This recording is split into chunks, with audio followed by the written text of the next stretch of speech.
problem. I'll stay. Getting started.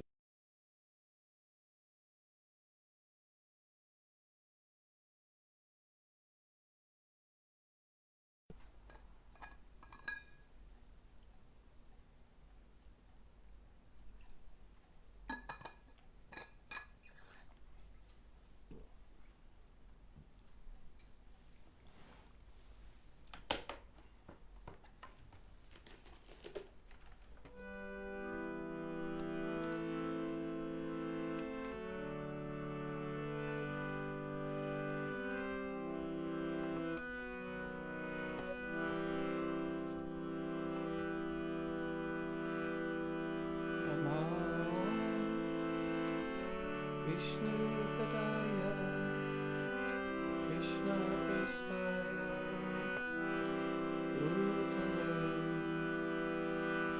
Shrimate Siva Swarupananda Paramahansa Itinamini.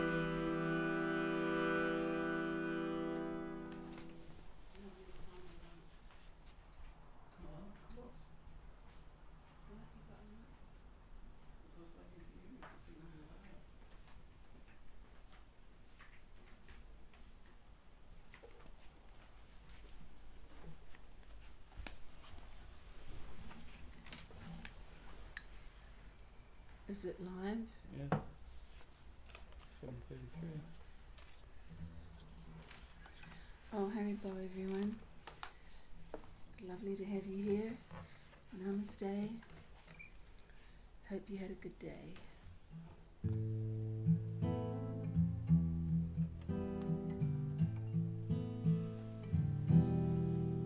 Nama Om Vishnu Padaya Krishna Prastaya Utale Shrimate Siddha Swarupananda Paramahamsa Iti Namine Nama Om Vishnu Padaya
Vishnu Pradaya, Krishna Prestaya, Bhutale, Shrimate Bhaktivedanta Swami Nityanamine.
Jayam Vishnupad Paramahansa Adivajika Satara Sadashishimad Jagakuru Siddhaswarupananda Srila Prabhupada Ki Jai. Jayam Vishnupad Paramahansa Parirajika Satara Satashishimad. His Divine Grace Srila A.C. Bhaktivedanta Swami Prabhupada Ki Jai. Ananta Koda Vaishnava Vrinda Ki Jai. Prem se kaho Shri Krishna Chaitanya Prabhu Nityananda Shri Advaita Gadadhar Shivasadi Gaur Bhakta Vrinda Ki Jai. Namacharya Srila Haridas Thakur Ki Jai. Nitai Gaur's World Mission Ki Jai. Navadvita Dhamma Ki Jai. Shri Shri Radha Krishna Go Govina Shamakun Radhakun Giri Govardhana Ki Jai. Vrindavan Ki Jai. Mathura Ki Jai. Mayapodam Ki Jai, Ganga Mai Ki Jai, Jamuna Mai Ki Jai, Tulsi Devi Ki Jai, Bhakti Devi Ki Jai, Samaveda Bhakti Vrinda Ki Jai. All glory to Samal devotees, Hare Krishna. All glory to Samal devotees, Hare Krishna. All glories to Samal devotees, Hare Krishna. All glories to Shri Guru and Shri Gauranga. Guru Premanandi, Hari Hari Bol. Oma Gina Timaranda Sha, Gina Gina Salakaya, Chaksurun Militanyena, Tajmai Shri Guruve Namaha, Shri Chaitanya Manobhistam, Stathpitam Yena Bhutale, Swayam Rupa Kadamayam, Dadati Swa Padante Kam, Vandeham Shri Guru, Shri Yuta Padakamalan, Shri Gurun Vaishnavams Cha, Shri Rupam Sagrajatam Sahagana, Raghunatham Vitam Tam Sajevam, Sadvaitam Savadutam, Parijana Sahitam, Krishna Chaitanya Devam, Shri Radha Krishna Padan Sahagana Lalita, Shri Vishakan Vitams Cha.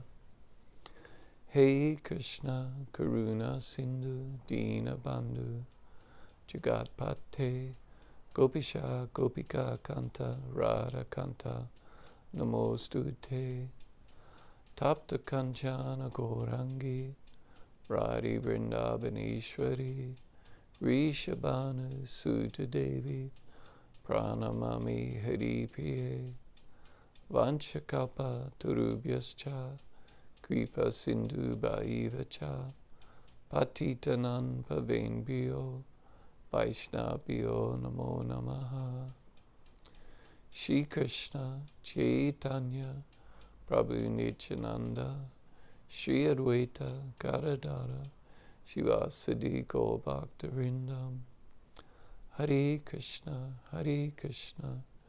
Krishna Krishna, Hare Hare, Hare Rama, Rama Rama, Hare Hare.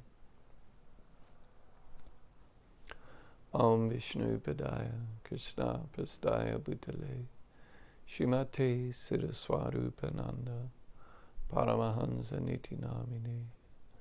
Namo Siddhaswarupananda, Paramahansa Namine, Gora Karuna Swarupaya, Radha Krishna Prastayate. I offer my respectful obeisances under the lotus feet of my spiritual master, Jagat Guru Siddhaswarupananda Srila Prabhupada, who is very dear to Lord Krishna, having taken shelter at his lotus feet. Srila Prabhupada is the mercy manifestation of Lord Chaitanya, Gora Karuna Swarupaya, and very dear to Radha and Krishna, Radha Krishna Prastayate.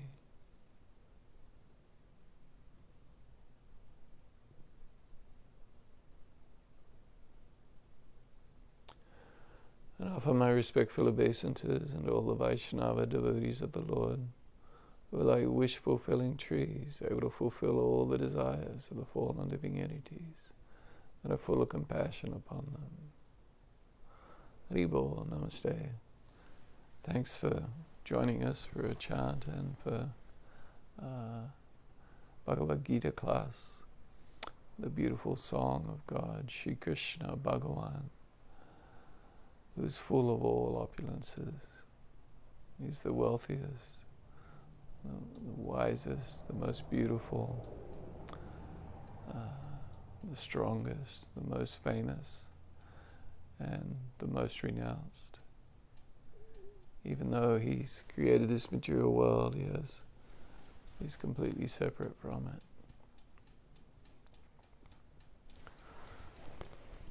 So we're continuing on with chapter 2, and we're in the section, quite a long section from text 39 through 53, I think it is, where Krishna talks about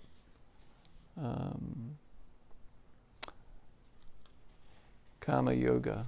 So Kama Yoga, the yoga of action, or also the yoga of duty, or Swadharma, performing one's own duty. And if one performs one's own duty, then, as Krishna says in text 39, when you act in such knowledge, you can free yourself from the bondage of work. So this acting in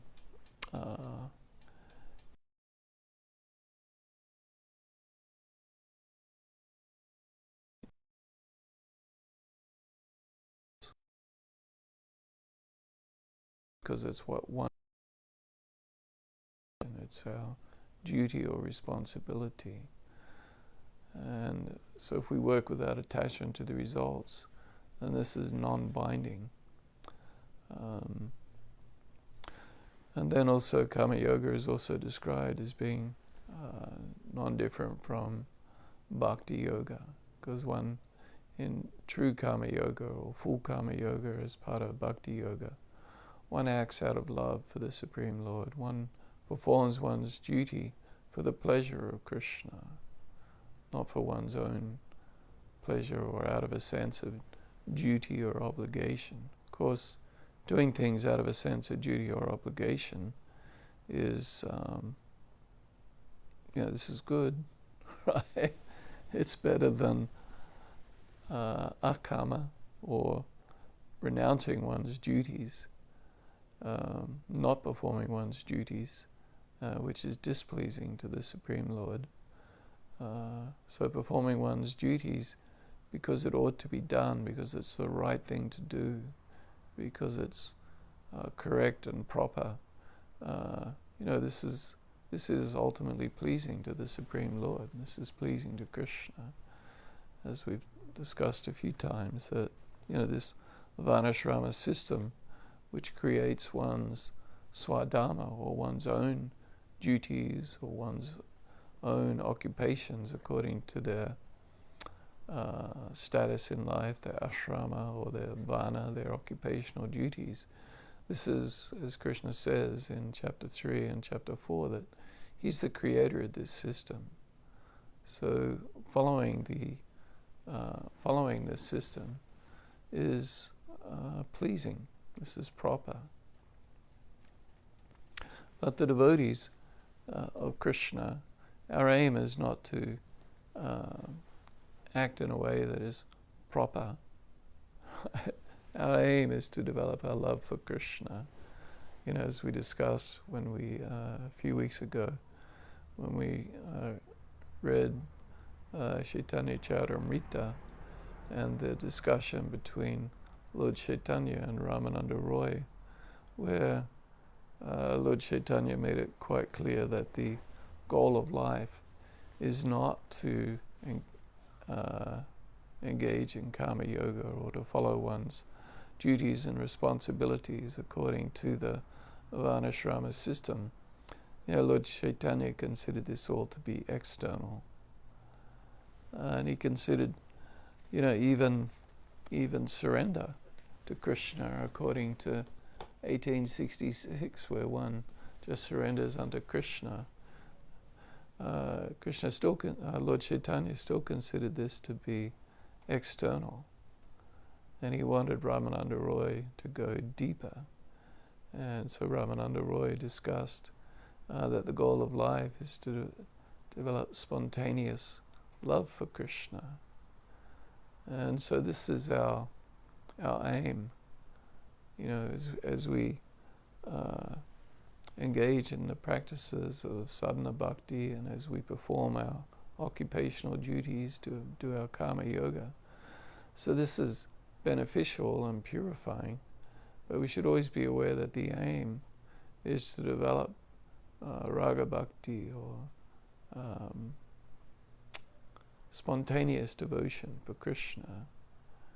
And of course this can't be artificially developed, that we develop a mood of love for Krishna in one of the four rasas or active rasas. Santa rasa is a very passive rasa, but we can't artificially develop this attachment. This is why it's known as spontaneous raganuga bhakti, spontaneous love for Krishna in one of the four rasas or other. So anyway,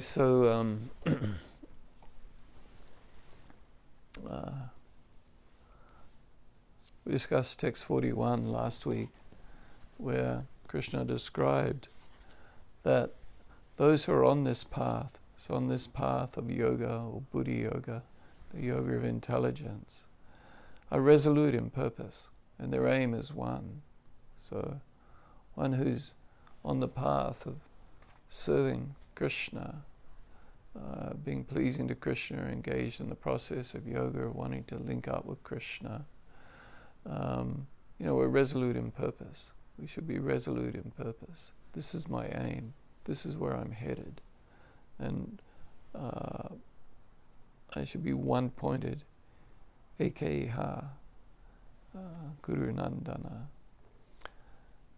So one-pointed, ekeha. Their aim is one. O beloved child of the Kurus, Guru Nandana. And the intelligence of those who are irresolute is many-branched.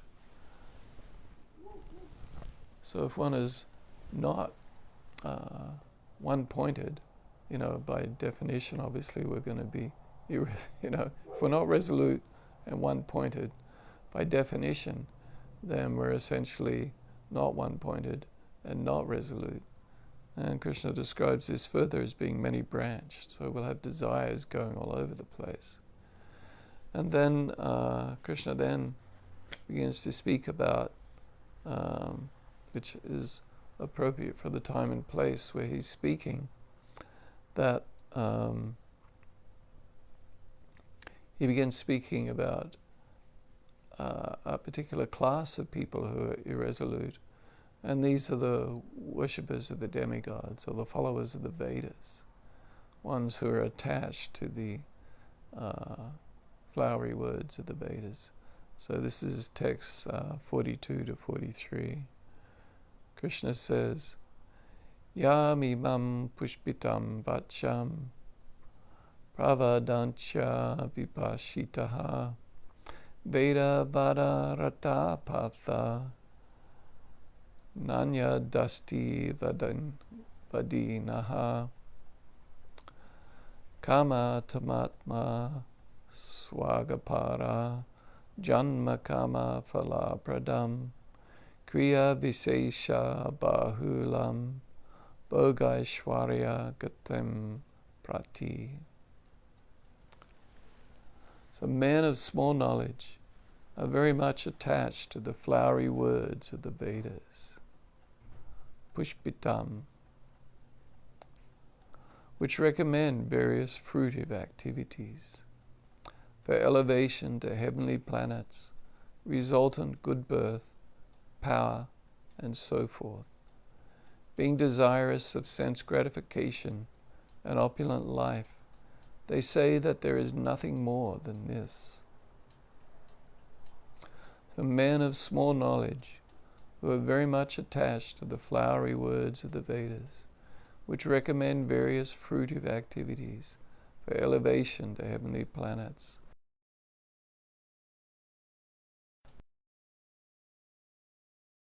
sense gratification they say that there is nothing more than this.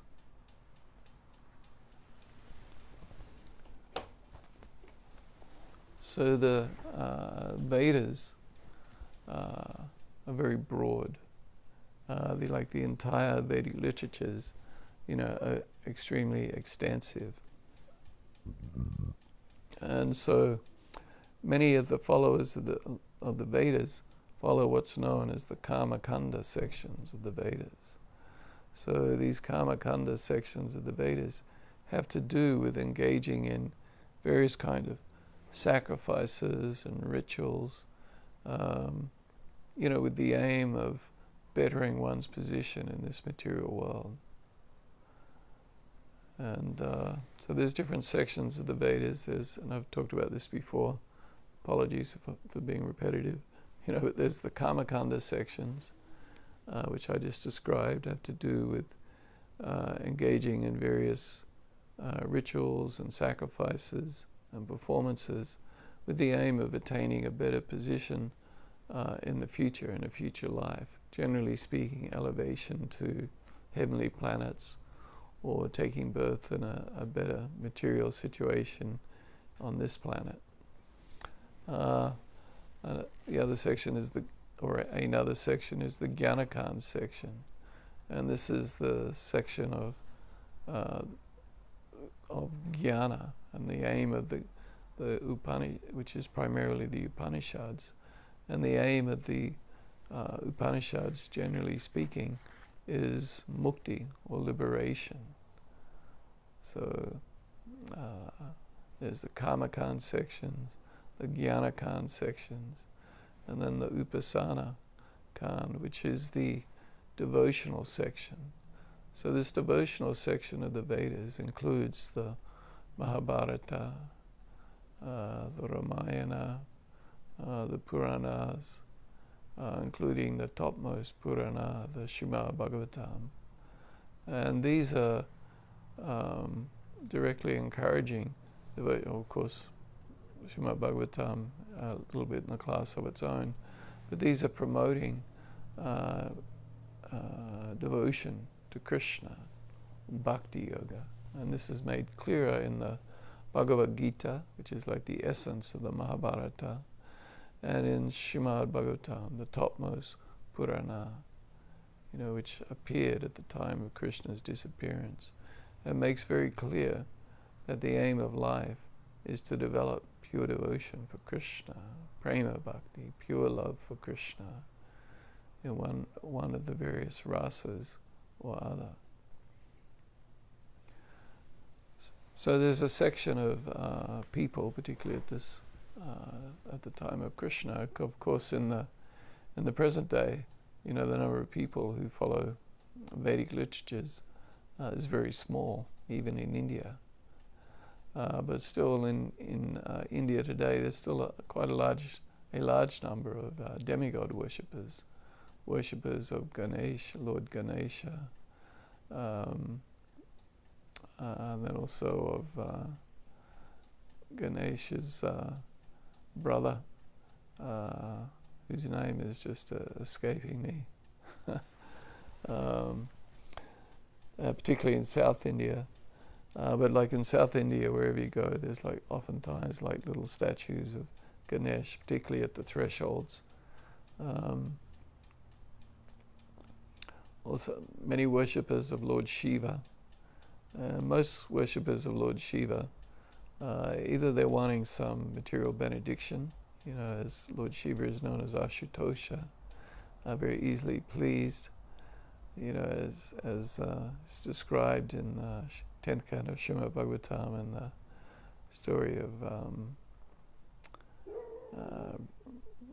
Vriksha, forget his full name, anyway, Vriksha, who wanted from Lord Shiva the benediction that he could kill anyone that he touched with his hand, and that his head would split open. And so then after he committed all kinds of austerities to get Lord Shiva's attention and attain this benediction. And then after he got it, then he wanted to test it on Lord Shiva. So he began chasing Lord Shiva, trying to touch him with his hand to split his head open. And of course Lord Shiva was running all over the place. And then finally Riksha came to Lord Krishna, who then, or Lord Vishnu, who was able to then, tell this stupid demon, foolish demon, that how can you trust what Lord Shiva says? He's just tricking you. You should put your hand to your own head and see what happens, just to test it. And, this is the illusory potency of Lord Krishna. He's such a sweet talker. He can sweet talk anyone into anything. Krishna is known as Madhu, sweet like honey. And so anyway, the demon puts his hand to his head and his head splits open. And Lord Shiva was saved from his, bad situation. And of course, this was also the case with Hiranyakashipu. Hiranyakashipu worshipped Lord Brahma to attain the benediction that he couldn't be killed by a person or an animal. He couldn't be killed in the day or the night, inside or outside, and various other conditions that Hiranyakashipu came up with that he thought would make it so he could be immortal, that he couldn't be killed. And Lord Brahma fulfilled his benediction, gave him these benedictions. And of course, after Lord Nrsinga's appearance, and and in such a way as to circumvent all the benedictions that Lord Brahma had given. He appeared at the sandam, or the junction of the day and the evening. He killed him on the threshold of the hall, so he wasn't inside or outside. Killed him on his lap, so he wasn't on the ground or in the sky. Killed him with the nails of his hand, which weren't exactly a weapon, which was one of the benedictions. He was half man, half lion, so he wasn't a man or an animal. So anyway, so in various different ways, Lord Nrsinga was able to circumvent the benedictions which Lord Brahma had given to Hiranyakashipu. Anyway, so then once, of course, Lord Nrsingadev was very angry at Hiranyakashipu and had slaughtered all Hiranyakashipu's soldiers. And once Lord Nrsingadev had calmed down a little bit, and the various demigods sort of offered some prayers, but this wasn't going so well, so then they sort of pushed Prahlad forward, and Prahlad made some suitable prayers to Lord Nrsingadev, and Lord Nrsingadev, of course, was very beneficent upon his devotee Prahlad. And so after this, then the demigods offered some more prayers, and Lord Nrsingadev chastised Brahma, for foolishly giving Hiranyakashipu these benedictions, which were dangerous to everyone in this world. So anyway, so worshippers of demigods, they're doing so because they want some material benediction. So, obviously a key thing to understand is that people who are demigod worshippers, they don't understand the nature of this world. Or, alternatively, they have a different viewpoint of this world. Their viewpoint is that they want to attain immaterial benedictions. They want a better material situation. This is their aim. And so they follow the Kamakanda sections of the Vedas, which spell out different ways how one can perform sacrifices. And in all the commentaries of the acharyas, they refer to different sacrifices. There's Jayot Soma, and this is it's like a four different kinds of lights where different verses from the Rig Veda are recited while one has a fire sacrifice. There's also the Chaitomasya, which is one makes a commitment to, just like we follow Ekadasi or Ekadasi, of abstaining from grains and eating less, and so on Ekadasi. Similarly, in Chaitomasya, this is 4 months of the year during the rainy season in India, and one makes a vow not to eat all certain kinds of foodstuffs, and men take a vow, not to shave, and anyway, and it describes here, which that one who takes these different vows, then they're able to attain the heavenly planets.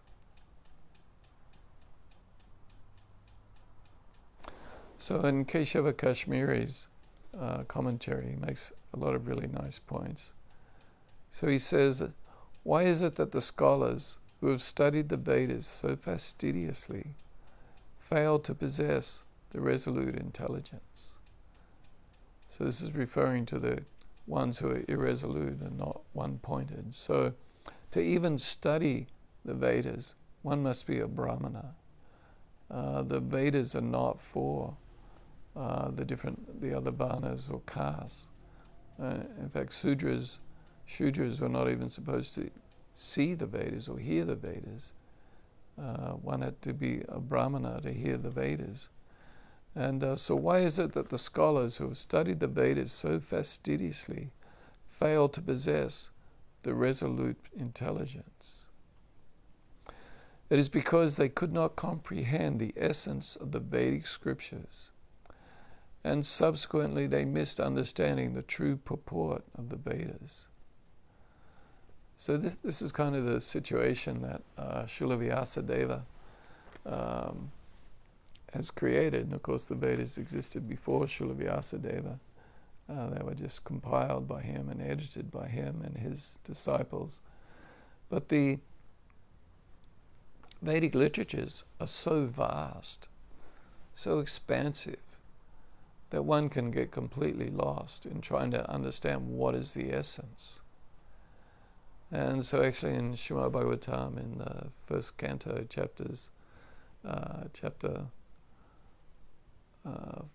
4 and 5, Srila Vyasadeva is contemplating why he's feeling dissatisfied. He's feeling within himself, even after having compiled all the Vedic literatures, that he's feeling dissatisfied.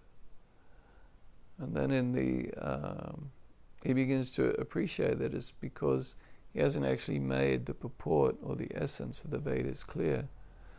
So even though he had, he'd compiled the different Vedas and the Upanishads, and then the Vedanta Sutra, which is like a compilation of the key, primarily coming from the Upanishads, but key Upanishadic sutras, and he compiled that as an essence, and he'd even compiled the Itihasa, the Mahabharata history, which contained within it essentially a small summary of the entire Vedic literatures. Like he's pulled the key points into Bhagavad Gita, which is the summary, and which was spoken at the key point in the whole story of the Mahabharata.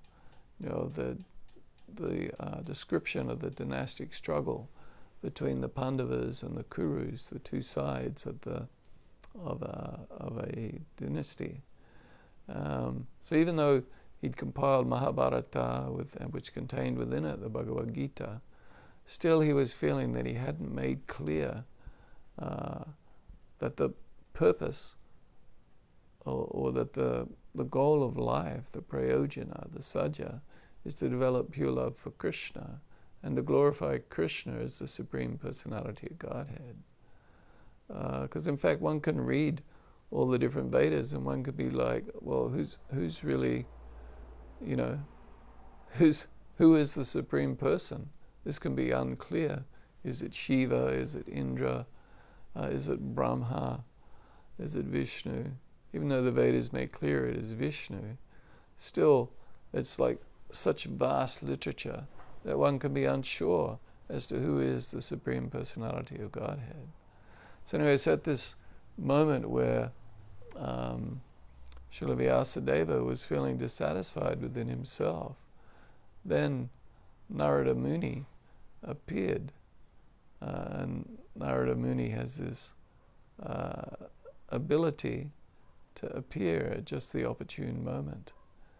And in our Healing Chant 108 class the other night, where I was discussing Dhruva Maharaj and how his,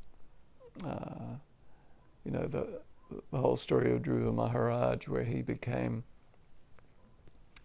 not allowed to get on his father's lap, and then his stepmother Surichi prevented him from getting there, and then advised him, if you want to do something about this, you should go and worship the Supreme Lord Narayana, and if you are able to satisfy him, then you can take birth from my womb, and then you'll be able to get up on the throne on your father's lap. So anyway, of course, then Dhruva Maharaj goes and sees his own mother, Suniti, and tells her what's happened and what Surichi said. And anyway, she advises him that yes, this is what Surichi said is correct. You should worship Lord Narayana. If you want to attain any aim, this is who you should worship. And so then Dhruva Maharaj, he's just a young boy, 4 or 5 years old, became greatly determined and set out to do this. And at this time, Narada Muni appeared. And Srila Bhaktivedanta Swami Prabhupada explains in his purport, as Narada Muni appears, that he is, he knows past, present, and future, and he knows the heart of living beings because Krishna communicates this to him. And so at the time when one is seeking a guru, then Krishna sends a guru to us. Just as Narada Muni appears when Dhruva Maharaj is seeking a spiritual master to instruct him on how he can approach and please the Supreme Lord, then Narada Muni appears, sent by Krishna. And so in the purport, actually, Bhaktivedanta Swami, refers to the verse in the conversation between Lord Chaitanya and Srila Rupa Goswami, where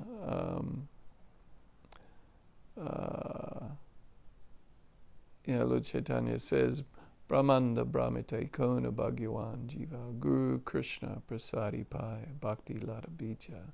So Guru, that the living being is wandering in the material universe, and somehow by good fortune, Bhagyavan, by the grace of Krishna and Guru, one receives the seed to the Bhakti Lata Bija. So when we are, by the grace of Krishna, one gets Guru, and by the grace of Guru, one gets Krishna.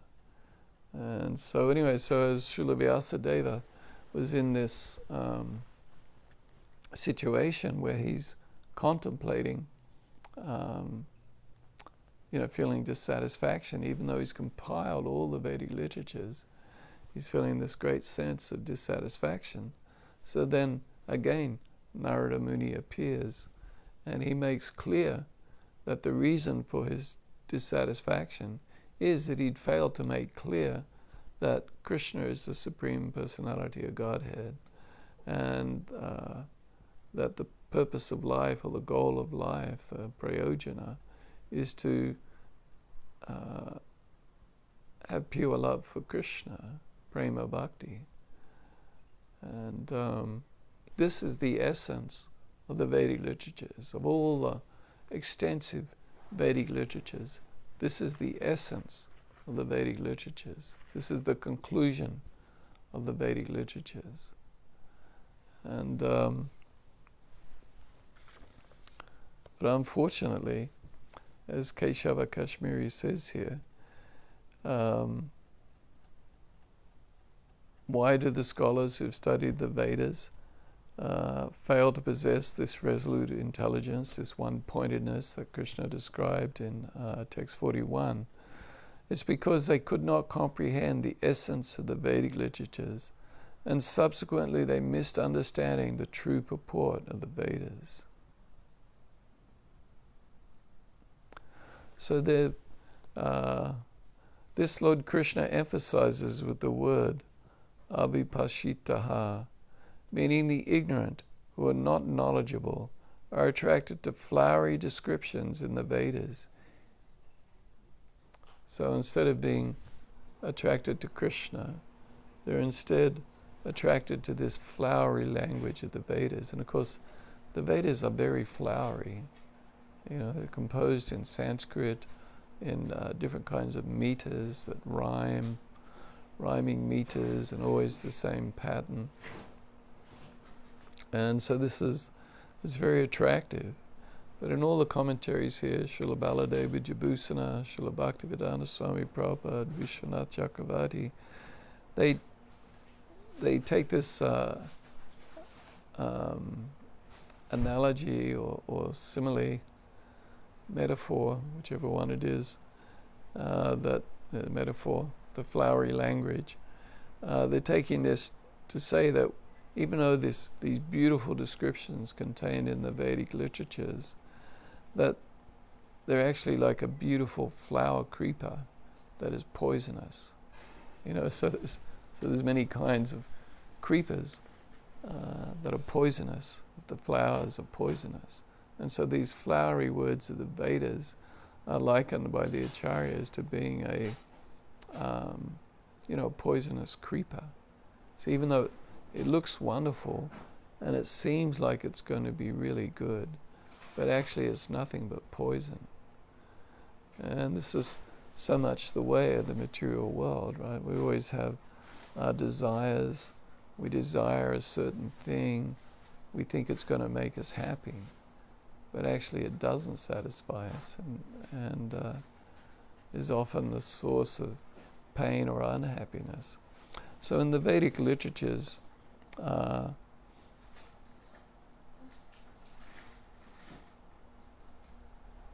so he describes, but these living entities are ignorant and are actually scholars of Vedanta, because they are only devoted to those parts of the Vedas which help them secure material opulence in this life and the next. Their conception of devotion is being devoted to pursuing heavenly delights, and they even foolishly argue that there is nothing more beyond the rewards of heavenly pleasures to attain. Why is this so for them? It is because their minds are obsessed by desires due to addiction to material pleasures, experienced by contact with the senses of taste, touch, seeing, hearing, and smelling. So they look upon heaven, although heaven is still in the material existence, as being the supreme goal.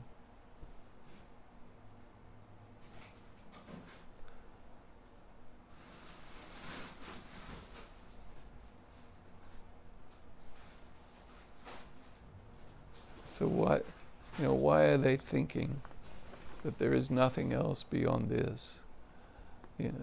So a materialist engaged, just a regular materialist who knows nothing about the Vedas or the heavenly planets, or even those Vedic scholars who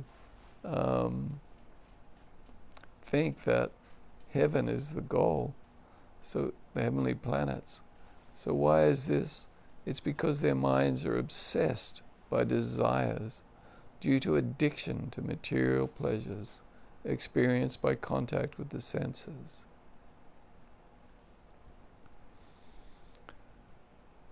So, obsession, right? Become obsessed with trying to attain higher levels of sense enjoyment, trying to enjoy this, get a better situation for enjoying this material world. People become obsessed with so many things, become obsessed with, getting money, or obsessed with getting a particular job, or obsessed with getting a particular car, or, so many obsessions. But, so he explains here, they look upon heaven. This is because in heaven there is neither old age or sickness. Everything is beautiful and a wonder to behold, and the facility to enjoy fully is increased 1,000-fold.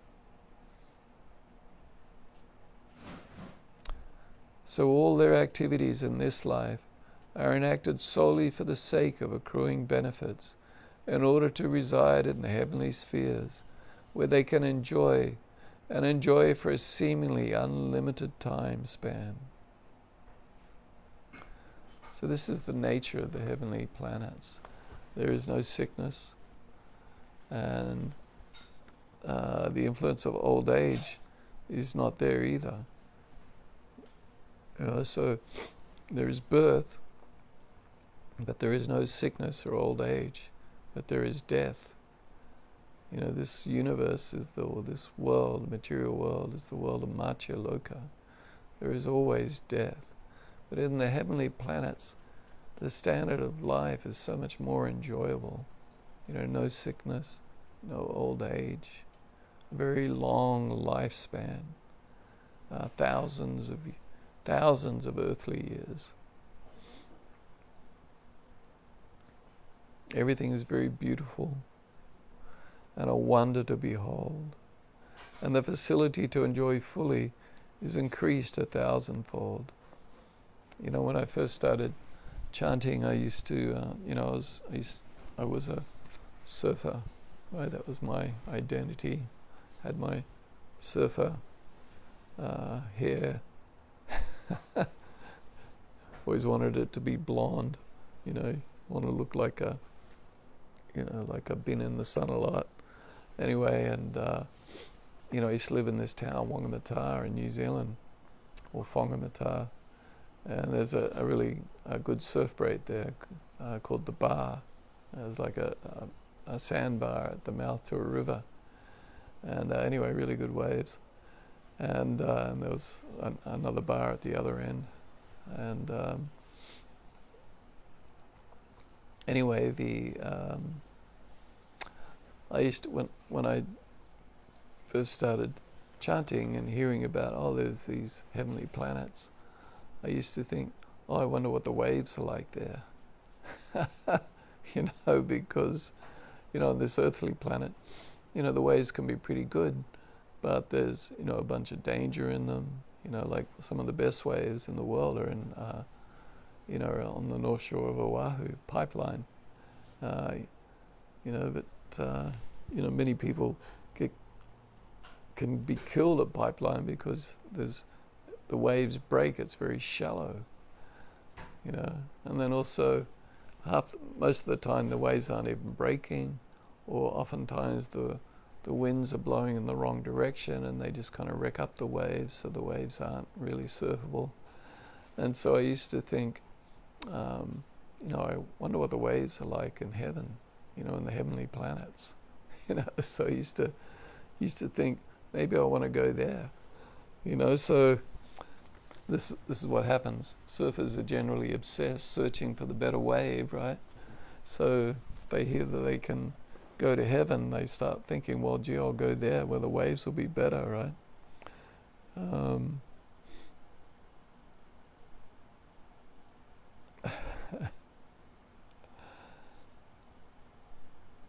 So anyway, one who thinks that the goal of life is sense enjoyment naturally tries to get to heaven, to the heavenly planets.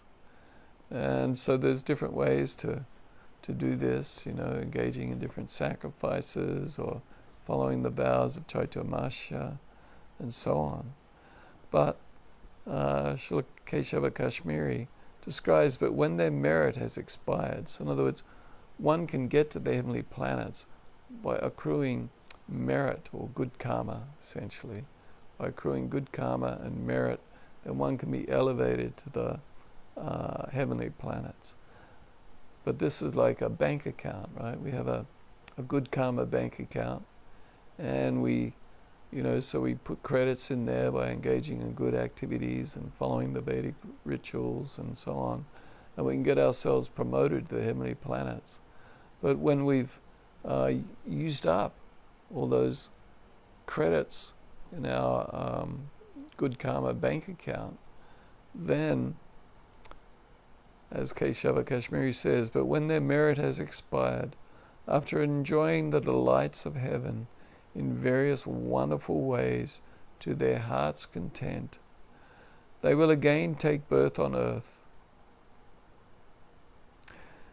in a rich and learned family who also are following the flowery phrases of the Vedas, and they will again follow the path, and at life's end transmigrate to the heavenly planets once again to enact the process. Thus again and again, from body to body, they are continuously revolving like a water wheel. So the point I was making with my surfing example is that,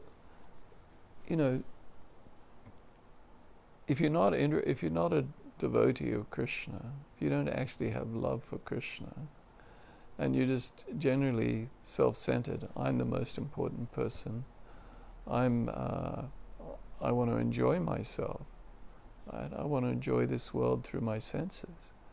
Then if somebody tells you that the goal of life is to love Krishna, well, you're not really that interested.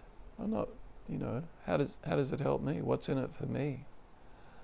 And, and if, the idea that, well, you just love Krishna unconditionally, and then actually you'll be happy, then they, begin to question, well, I wonder, how happy will I really be? And, I only want to love conditionally. I'll only love Krishna if he, looks after me or gives me what I want. So, or even these, followers of the Vedas, they don't even have faith in Krishna.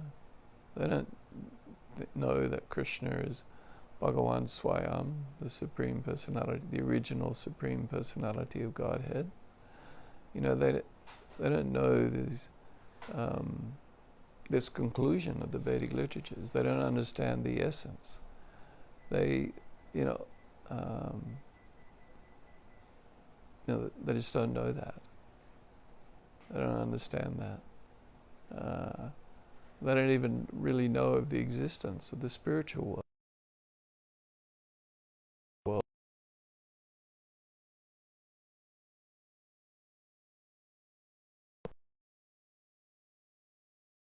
So,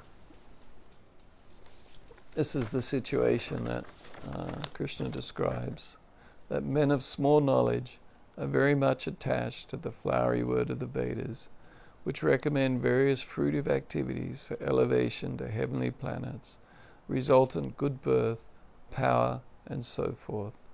Being desirous of sense gratification and opulent life, they say that there is nothing more than this. Actually, I used to, with my father, the father of this body, he's left this world now, passed away last year, but he was always sort of very angry with me because my goal in life was not to make lots of money. My goal in life was not to become wealthy. My goal in life was not to, enjoy in this material world as the aim and goal of life. And of course, also he was very family oriented and saw that that family comes first, right? So there's a sense of duty towards family. But his main sort of anger was really that I was not making money the most important thing, and he couldn't understand the concept that there's anything beyond that. That being wealthy and making money was the most important thing, and he would say there's nothing more than this. So this is the nature of most people in this world, the materialists in this world, 99.9% of people in this world. They think that there is nothing more than this. And actually in the 16th chapter of Bhagavad Gita, where Krishna describes the mentality of the demoniac, he describes how that they say that there is nothing more than sex enjoyment. And so here in this section of Gita, Krishna is discussing those who are worshippers of the demigods and aspiring towards the heavenly planets, and they're saying that there's nothing more than this. And in the 16th chapter, he's discussing those of the demoniac mentality, and they're saying that there is nothing better or more than sex enjoyment. Sex enjoyment is everything. So, and of course, those, generally speaking, those who want to go to the heavenly planets, they want to go to heaven to enjoy the apsaras, the beautiful dancing girls. So anyway, so this is a it's sad, right? It's sad, and so the devotees of Krishna, having appreciation for the actual goal of life and aspiration for experiencing pure love for Krishna and engaging in devotional service, then we have the duty and responsibility to assist our spiritual master in giving people, the people of this world, Krishna, spreading Krishna's holy names, giving them to all that we can. So anyway, so thank you very much. Thanks for listening. And this week, of course, is Lord Chaitanya's appearance day on Sunday here in Hawaii, and which I guess is also so I'll be on Friday nights, Healing Chant 108, I'll be discussing Lord Chaitanya's appearance, and then also in congregational kirtan on Saturday, and on Yoga Kirtan Hawaii on Sunday. So anyway, you're welcome if you like to attend any of these particular classes where they'll be discussing Lord Chaitanya. So thank you very much. Haribol. Krishna. Jai Shri Krishna. Bhagavad Gita ki Jai.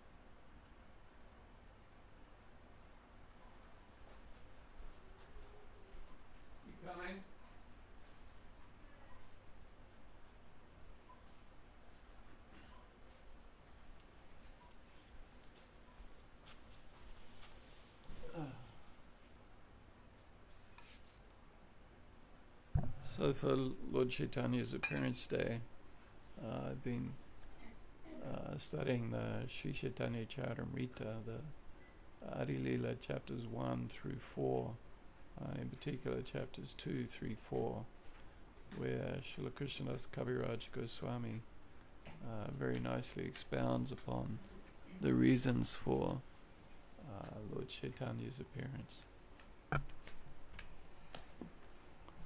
So anyway, I encourage you all to read those.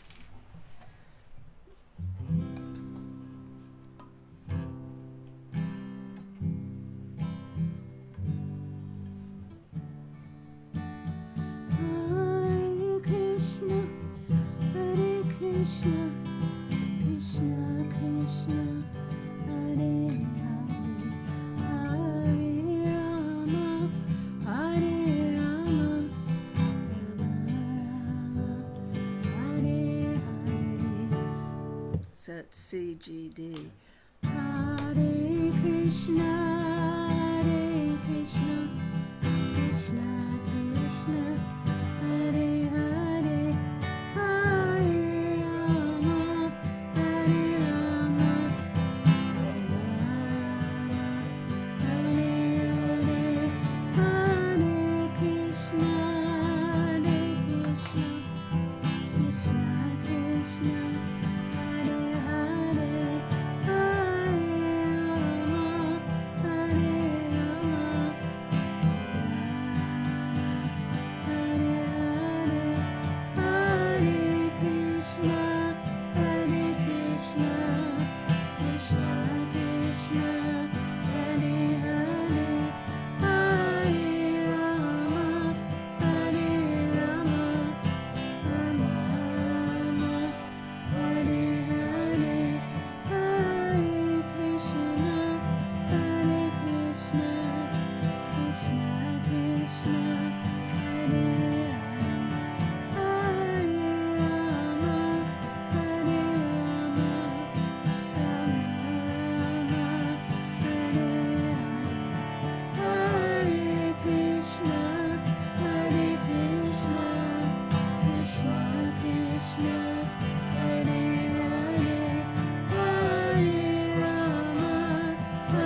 Bol, everybody.